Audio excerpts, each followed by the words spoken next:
Екі дос. Екі дос кісі жолдастасып келе жатып бір аюға ұшырапты. Бұл екі кісінің біреуі әлсіз, ауру екен, екіншісі мықты, жас жігіт. Аюды көрген соң бұл жігіт ауру жолдасын тастап, өзі бір үлкен ағаштың басына шығып кетіпті. Ауру байғұс ағашқа шығуға дәрмені жоқ, жерге құлады да созылып, өлген кісі болды да жатты.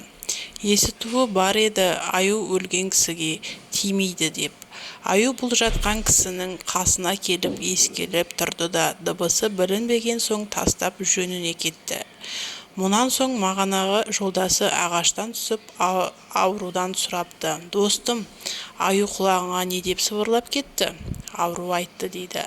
Аю құлағыма ақыл сыбырлады. Екінші рет тар жерде жолдасын тастап қашатын достармен жолдас болма деді дейді.